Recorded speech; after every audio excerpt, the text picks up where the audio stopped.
Voici une vidéo qui demande concentration, réflexion. Alors, on connaît plusieurs états, transformation, accommodation et enfin disparition.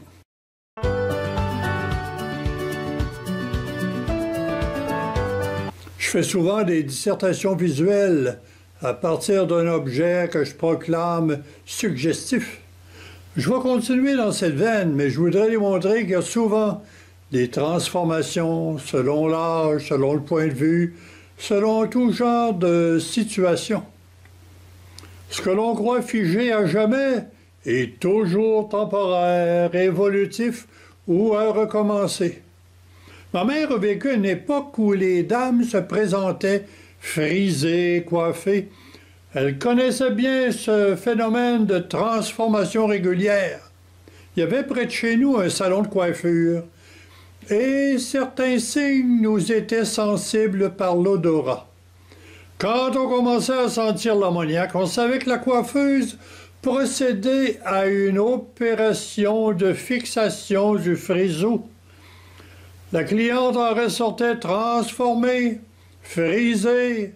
On appelait ça une permanente. Le traitement s'appelait ainsi, même si l'effet était bien temporaire, ne serait-ce que par la pousse de cheveux.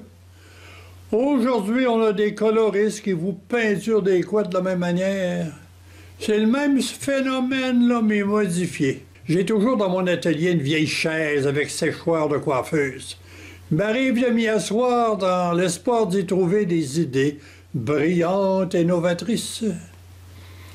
Avec ma tête devenue un peu chauve, ou totalement chauve, désertique, j'ai bien constaté que le traitement était éphémère. Tout passe. Pour rester sur le thème de la transformation vécue, sur une période de 80 ans, j'ai eu l'idée lumineuse de proposer à la réflexion la déclinaison de la lumière apprivoisée pour contrebalancer toute forme de noirceur.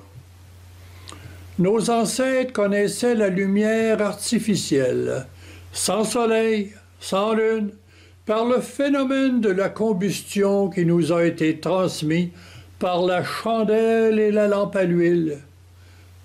La bougie comme le fanal vont finir par s'éteindre, se consumer, mais c'est plutôt l'électricité qui me fascine.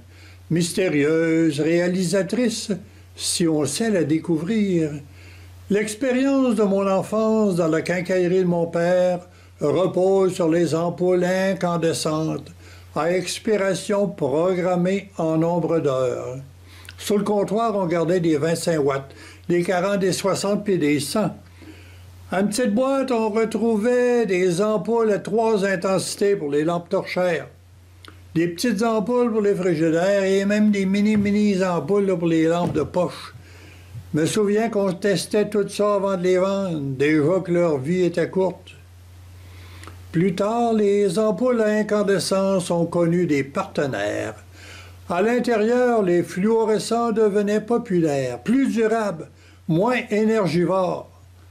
À l'extérieur, tous les commerces importants avaient des enseignes au néon.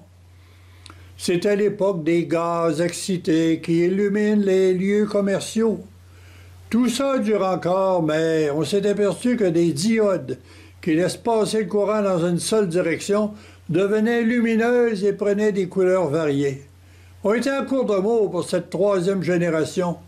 On a succombé à la mode des acronymes. C'est devenu des LED ou des DEL. Les LED sont avantageuses au plan énergétique et au plan de la durée. Je pense bien que je vais mourir avant une autre génération aussi lumineuse, ah oui. La réflexion porte alors sur ces 3 états. Incandescence, fluorescence, LED. Toujours intéressant les mots en essence. C'est toujours évolutif et passager, comme l'adolescence, et ça finit par l'obsolescence. Dommage pour les LED.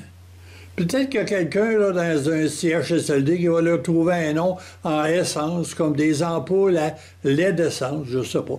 Si on veut s'essayer avec un nouveau mot, un néologisme, Donc, toujours question de lumière pour vaincre les ténèbres, mais sous 3 formes.